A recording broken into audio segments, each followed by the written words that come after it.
বাংলাদেশের রাজনীতিতে হাওয়া বদলেছে, আর সেই সাথে বদলে গেছে দিল্লির প্রতি ঢাকার কূটনৈতিক সুরও। আওয়ামী লীগ আমলের কথিত নতজানু পররাষ্ট্রনীতি ঝেড়ে ফেলে এখন ভারতকে কড়া বার্তা দিচ্ছে বিএনপি সরকার। ডক্টর ইউনূস আমলের সেই ধারাবাহিকতা বজায় রেখে এবার সরাসরি ভারতীয় দূতকে তলব করল ঢাকা। উন্নত প্রযুক্তি এবং অভিজ্ঞ চিকিৎসক দলের নিরলস প্রচেষ্টায় আমরা আছি আপনার পাশে। ডেল্টা হাসপাতাল। ঘটনার সূত্রপাত ভারতের আসামের মুখ্যমন্ত্রী হিমন্ত বিশ্ব শর্মার একটি সাক্ষাৎকারকে কেন্দ্র করে।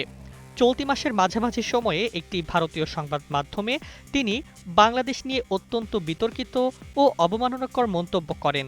বিশেষ করে কথিত পুশব্যাক বা অবৈধ অনুপ্রবেশকারী ফেরত পাঠানো সংক্রান্ত তার দাবিকে পুরোপুরি ভিত্তিহীন ও বিভ্রান্তিকর বলে মনে করছে ঢাকা।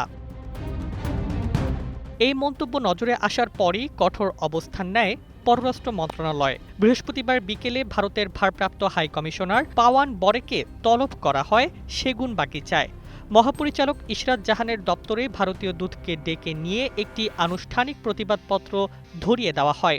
ঢাকায় স্পষ্ট জানিয়ে দিয়েছে, কোনো তথ্য প্রমাণ ছাড়া এমন স্পর্শকাতর মন্তব্য দুই প্রতিবেশী দেশের সম্পর্কের জন্য মোটেও সহায়ক নয়। যে কোনো অমীমাংসিত ইস্যুতে আন্তর্জাতিক নিয়ম ও দ্বিপক্ষীয় কাঠামোর বাইরে প্রকাশ্যে এমন কথা বলা কূটনৈতিক শিষ্টাচার বহির্ভূত। ভারতীয় নেতাদের প্রতি ঢাকার স্পষ্ট আহ্বান, ভবিষ্যতে এমন মন্তব্য থেকে বিরত থাকুন যা দুই দেশের সম্পর্কে নেতিবাচক প্রভাব ফেলতে পারে। বিশ্লেষকরা বলছেন, বিএনপি সরকার ভারতকে বুঝিয়ে দিচ্ছে যে দ্বিপক্ষীয় সম্পর্ক এখন হবে সমমর্যাদার ভিত্তিতে। আগের সরকারের আমলে যেখানে ভারতের যে কোনো সিদ্ধান্তে নমনীয় থাকার অভিযোগ ছিল, সেখানে বর্তমান সরকার জাতীয় স্বার্থ ও মর্যাদাকে অগ্রাধিকার দিচ্ছে। ডক্টর ইউনূসের অন্তর্বর্তী সরকার যে শক্ত অবস্থান শুরু করেছিল, বিএনপি সরকারও সেই পথেই হাঁটছে।